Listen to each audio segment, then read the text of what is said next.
హల్లెలూయా! దేవునికి స్తోత్రం. మనమందరం ఈ విధంగా కలుసుకోవడానికి అవకాశం ఇచ్చిన దేవునికే వందనాలు.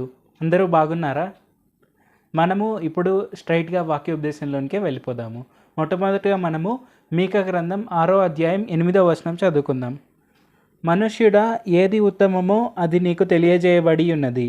న్యాయంగా నడుచుకొనుటయు, కనికరమును ప్రేమించుటయు, దీన మనస్సు కలిగి నీ దేవుని ఎదుట ప్రవర్తించుటయు, ఇంతే కదా యెహోవా నిన్ను అడుగుచున్నాడు. సో ఇక్కడ మనం ఏం తెలుసుకొనవచ్చు అంటే, మనము ఈ వచనాన్ని ఒక 3 భాగాలుగా విభజించుకుందాం. సో మనకు దేవుడైన యేసు ప్రభువారు ఏమేమి నేర్చుకోవాలని కోరుకుంటున్నారు, ఎలాగ మనం ఈ భూమిపైన జీవించాలి అనేది దేవుడైన యేసు ప్రభువారు కోరుకుంటున్నారో ఇది మనకు క్లియర్గా మనకి ఎక్స్ప్లెయిన్ చేశారు. సో మొదటి భాగం ఏం చూడవచ్చు అంటే, న్యాయముగా నడుచుకొనుటయు. అంటే మనము ఎప్పుడు కూడా న్యాయంగా నడుచుకుంటూ ముందుకు సాగాలి. మనం ఎవ్వరికీ అన్యాయం చేయకూడదు. అంటే మనలో చాలామందికి ఇది క్లియర్గా తెలుసు. ఎవరికైనా మనం అన్యాయం చేస్తే వారు ఎంతగా సఫర్ అవుతారు, అది వాళ్ళ జీవితాలపైన ఎంత ఎఫెక్ట్ ఉంటుంది, ఎంత గ్రేటర్ ఎఫెక్ట్ అనేది వాళ్ళ జీవితం పైన లాంగ్ రన్లో కూడా ఎంతగా ఉంటుందో మనలో చాలామందికి తెలిసే ఉంటుంది. సో మనము ఇతరులకు అన్యాయం చేయడం అనేది చాలా దారుణమైన విషయము. ఈ విషయాలు మనం ఎప్పుడు చేయకూడదు. ఇది మనకు చేయకూడని లిస్టులో మొట్టమొదటిగా పెట్టుకోవాలి. ఎవరికి అన్యాయం చేయకూడదు. మనము ఇతరులకు వీలైనంతగా మనం ఎప్పుడు న్యాయమే చేస్తూ ముందుకు సాగాలి. అది మనకి ఇక్కడ దేవుడైన యేసు ప్రభువారు చాలా స్పష్టంగా మెన్షన్ చేస్తున్నారు. మనము న్యాయంగా జీవించాలి అని దేవుడైన యేసు ప్రభువారు కోరుకుంటున్నారు. ఇతరులను మోసం చేస్తూ, లేదంటే వారికి ఏదో మంచి మాటలు చెప్పేసి తీయగా వారిని జీవితాంతం మభ్యపెట్టడం, ఇట్లాంటివి ఏది చేయకూడదు. మనము న్యాయంగా, నీతిగా, నిజం చెప్తూ బతకాలి అనేది దేవుడైన యేసు ప్రభువారు మనకు చాలా క్లియర్గా అనేక సందర్భాల్లో చెప్పారు బైబిల్లో. కాబట్టి మనము ఎప్పుడు కూడా నిజాలు మాట్లాడడానికి ప్రయత్నించాలి. అలాగే ఇతరులకు న్యాయం చేయడానికి ప్రయత్నించాలి. అన్యాయం అనేది మనం ఎప్పుడు కూడా వాంటెడ్గా చేయకూడదు. ఒకవేళ మన వల్ల అన్యాయం జరిగినా కానీ మనము దానికి అత్యంత త్వరగా రియలైజ్ అయ్యి వారికి క్షమాపణ చెప్పాలి. వారికి ఏ విధంగా మనం న్యాయం చేయగలిగితే ఆ విధంగా న్యాయం చేయాలి. ఇది మనకు దేవుడైన యేసు ప్రభువారు చెప్తున్నారు. కాబట్టి మనము ఇతరులకు అన్యాయం చేయకుండా న్యాయంగా ముందుకు సాగడం అనేది మనకు ముఖ్యమైనది. రెండో భాగం చూసుకుందాం. కనికరమును ప్రేమించుటయు. అంటే మనము కనికరాన్ని ప్రేమించాలి. అంటే మనము ఇతరుల పైన మనము జాలి చూపించాలి. అలాగే ఇతరుల పైన ప్రేమను చూపించాలి. ఎందుకంటే మనము పాపులమై ఉండంగానే దేవుడైన యేసు ప్రభువారు మనల్ని పిలిచారు. మనం పాపులమై ఉండంగానే దేవుడైన యేసు ప్రభువారు అర్హత లేని మనల్ని పిలిచి అర్హులను చేసి ఆయన పిల్లలుగా దేవుడైన యేసు ప్రభువారు మనల్ని అంగీకరించారు. సో మనము ఇవేవి పొందుకోవడానికి అర్హత అయితే మనకు లేదు. ఇది మనకు చాలా క్లియర్గా తెలిసిందే. కానీ దేవుడైన యేసు ప్రభువారు మనల్ని అర్హులను చేశారు. మనల్ని నీతిమంతులుగా తీర్చారు. మన పాపాలన్నింటినీ కొట్టివేశారు. ఇది ఆయన ప్రేమకు నిదర్శనం. మనల్ని ఆయన పిల్లలుగా పిలిచినప్పుడు మనకు వారసత్వంగా వచ్చేది కూడా ఆ ప్రేమే. ఆ ప్రేమని మనము ఇతరులకు చూపించాలి. మన అందరిలో ప్రేమ అనేది ఉంది. ఈ విషయం మనకు క్లియర్గా తెలిసిందే. మనము ఆ ప్రేమను బయటికి చూపించాలి. మనం ఇతరుల పైన కోపాన్ని, లేదంటే ద్వేషాన్ని ఇలాంటివి చూపించే బదులు మనకు దేవుడైన యేసు ప్రభువారు ఇన్‌బిల్ట్‌గా ఇచ్చిన ఆ ప్రేమను చూపించగలిగితే అది మనకు ఎంతో గొప్ప విషయము. అలాగే మనము ఇతరుల పైన కనికరాన్ని చూపిస్తూ, కనికరాన్ని ప్రేమించే వారి వలె ఉంటూ ముందుకు సాగాలి. ఇది దేవుడైన యేసు ప్రభువారు కోరుకుంటున్నారు. మూడవది మనం చూసుకుంటే, దీన మనసు కలిగి నీ దేవుని ఎదుట ప్రవర్తించుటయు. అంటే మనము దీన మనసు కలిగి దేవుడైన యేసు ప్రభువారిని చూడాలి. అంటే ఏంటంటే మనము గర్వానికి పోకూడదు. దేవుడైన యేసు ప్రభువారు దేన్నైనా ఓర్చుకుంటారేమో కానీ గర్వాన్ని ఓర్చుకోరు. ఇది మనము లూసిఫర్ జీవితాల్లో చూడవచ్చు. లూసిఫర్ అనే ప్రధాన దూత, ఆయన దేవుడైన యేసు ప్రభువారి ముందర నిల్చునే ప్రధాన దూత. ఎలాగంటే దేవుడైన యేసు ప్రభువారి యొక్క అత్యంత గొప్ప వెలుగుని మన కళ్ళకు డైరెక్ట్గా కనిపించకుండా ఆపడానికి లూసిఫర్ అనే దూతను దేవుడైన యేసు ప్రభువారు ఆయన ముందు పెట్టుకున్నారు. అలాంటి పొజిషన్లో ఉండే లూసిఫర్ గర్వానికి పోయి నన్నే అందరు మొక్కుతున్నారు అనే గర్వంతో దేవుడైన యేసు ప్రభువారి కంటే గొప్పవారని ఆయన అనుకున్నాడు. అప్పుడు ఏమైపోయింది, గర్వం వచ్చింది, నాశనం కూడా వచ్చేసింది.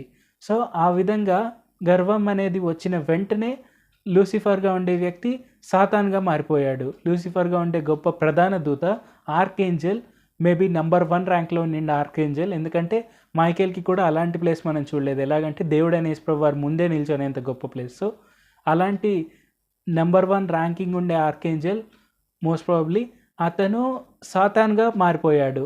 సో అంతటి దారుణం ఎందుకు జరిగింది అంటే అతను గర్వానికి పోయాడు కాబట్టి మనము దీన మనసు కలిగి ఉండాలి. అది మనకి ఇంపార్టెంట్. మనం దీన మనసు కలిగి, హ్యూమిలిటీ కలిగి ముందుకు సాగాలి. మనమే దేవుడి కంటే గొప్ప ఇట్లాంటివి ఎప్పుడు మనం అనుకోకూడదు. లేదంటే దేవుడే లేడు, అంతా వేస్ట్ అట్లా అనుకోకూడదు. ఎందుకంటే దేవుడు సృష్టిస్తేనే మనం సృష్టించాం. ఏదో 2 ప్లానెట్లు గుద్దుకునేస్తే మన ప్రాణాలు ఏం రాలేదు. దేవుడైన యేసుప్రభు వారు ఉన్నారు కాబట్టే మనం ఈ భూమిపైన ఉన్నాం. ఇది మనకు క్లియర్‌గా తెలిసిన విషయమే. సో, మనం ఈ విషయాన్ని గుర్తుపెట్టుకోవాలి. మనం ఎప్పుడు కూడా దీన మనసు కలిగి ఉండి ఆయనకు ఒబీడియంట్‌గా ముందుకు సాగాలి. ఇది కూడా మనకు దేవుడైన యేసుప్రభు వారు క్లియర్‌గా చెప్తున్నారు. సో, ఈ 3 విషయాల్ని మనము చాలా కరాఖండిగా ఫాలో అవ్వాలని దేవుడైన యేసుప్రభు వారు కోరుకుంటున్నారు. ఆఫ్‌కోర్స్ ఇవి మనకు ఆర్డినరీ థింగ్స్ లాగే అనిపించవచ్చు. ఇవేమి ఎక్స్ట్రార్డినరీ థింగ్స్ అయితే కాదు. కానీ ఇవి ఫాలో అవ్వడం కూడా మనకు కొద్దిగా కష్టమైన పనే. సో, ఈ కొద్దిగా కష్టమైన పనిని మనము సులభంగా ఎలాగ సాధించవచ్చు అంటే, మనము ఆయన సహాయాన్ని తీసుకోవడము. ఆయన మనకు సహాయకర్త. ఈ విషయాన్ని మనము ఖచ్చితంగా గుర్తించాలి. మనము ఇదే విషయాన్ని మనము హెబ్రీయులకు రాసిన పత్రిక 13వ అధ్యాయం 6వ వచనంలో కూడా చూడవచ్చు. కాబట్టి ప్రభువు నాకు సహాయుడు, నేను భయపడను, నరమాత్రుడు నాకేమి చేయగలడు అని మంచి ధైర్యంతో చెప్పగలవారమై ఉన్నాము. మనం చూసుకుంటే ఈ 3 విషయాలను మనం సాధించాలంటే మనకు సాయం చేసేది మన దేవుడైన యేసుప్రభు వారు. ఆయన వైపు మనం చూస్తే మనకు సాయం అనేది లభిస్తుంది. ఆయన వైపు చూడాలి అంటే మనం రోజు బైబిల్ చదవాలి. రోజు ప్రార్థన చేయాలి. మనం బైబిల్‌లో ఎలాగైతే జీవించాలి అని మనకు రాసిందో అది మనం ఈ విషయాల్లో చూసామో అలాగే జీవిస్తూ, అంటే మనం రోజు బైబిల్ చదువుతూ బైబిల్ చెప్పిన ప్రకారంగా జీవించడానికి ప్రయత్నిస్తూ ముందుకు సాగాలి. అలాగా మనం చేస్తూ ముందుకు సాగాము, అలాగే మనం ప్రార్థనా శక్తిని ఉపయోగించుకోగలిగాము అంటే మనం ఈ భూమిపైన సంతోషంగా, ఆనందంగా జీవించవచ్చు. ఇది మనకు దేవుడైన యేసుప్రభు వారు ఈరోజు తెలపాలనుకున్న వాక్యం. ప్రార్థన చేసుకుందాం. పరిశుద్ధ జీవాధిపతి జీవంగల దేవా యేసయ్య, ఈరోజు మాకు ఇచ్చిన ఈ గొప్ప వాక్యాంశాన్ని బట్టి మీకే వందనాలు తండ్రి. మేము ఇప్పుడు కూడా తప్పకుండా మీ సహాయాన్ని పొందుకొని వారి వలె ఉండేందుకు సాయం చేయండి. ఎందుకంటే మీరు మాకు సహాయకర్త, మీరు మమ్మల్ని తప్పకుండా కాపాడుతారు. మేము ఎప్పుడు కూడా తొట్టిల్లకుండా, మేము ఎప్పుడు కూడా పడిపోకుండా ముందుకు సాగేందుకు మీ సాయం అనేది ఎప్పుడు మాకుంటుంది అని తెలియపరిచినందుకు వందనాలు తండ్రి. మేము ఎప్పుడు కూడా ఈ భూమి మీద మీ సాయం ద్వారా మేము న్యాయంగా జీవించేందుకు, కనికరాన్ని ప్రేమించేందుకు, అలాగే దీన మనస్కులై జీవించేందుకు సాయం చేయండి. తప్పకుండా ఈ క్వాలిటీస్ మేము కలిగి ఉండి మీకు ఐడియల్ చిల్డ్రన్గా ఈ భూమిపైన జీవించేందుకు సాయం చేయండి. మేము ఎప్పుడు కూడా ఇతరులకు అన్యాయం చేయకుండా ఉండేందుకు సాయం చేయండి. ఎప్పుడు కూడా ఇతరులను దూషించే వారి వల్లే, ఇతరులను కించపరచు వారి వల్లే, ఇతరులను తిట్టుకుంటూ ఉండే వారి వల్లే ఉండకుండా ఉండేందుకు సాయం చేయండి. యేసయ్య, మేము ఎప్పుడు కూడా దీన మనస్కులమై, మేము ఎప్పుడు కూడా గర్వానికి పోకుండా మీ వినయాన్ని కలిగి ఉండేందుకు సాయం చేయండి. మీరు మాకు ఈ భూమి మీద మీ యొక్క గొప్ప ఎగ్జాంపుల్ని మాకు ఇచ్చినందుకు వందనాలు తండ్రి. ఆ ఎగ్జాంపుల్ని మేము ఫాలో అయ్యి మీ యొక్క పిల్లలుగా, మీ నామ ఘనత కారకులుగా ఉండేందుకు సాయం చేయండి. యేసయ్య, మేము ఎప్పుడు కూడా మీ యొక్క గొప్ప సాక్షిగా ఈ భూమిపైన జీవించేందుకు సాయం చేయండి. యేసు నామములో అడుగుచున్నాం తండ్రి. ఆమేన్. Thank you Jesus. మీకు ఎక్కడెక్కడైతే ఇబ్బందులు ఉందో అక్కడ మీరు మీ కుడి చేతిని ఉంచండి. యేసు నామములో ఇప్పుడు మనం ప్రార్థన చేద్దాం. నజరేయుడైన యేసు నామములో వారికి ఎలాంటి రోగమైనా, అరికాల నుంచి నడినెత్తి వరకు ఎలాంటి రోగమైనా యేసు నామములో ఇప్పుడే పోనుగాక. వారికి పూర్తి స్వస్థత అనేది ఇప్పుడే కలుగునుగాక.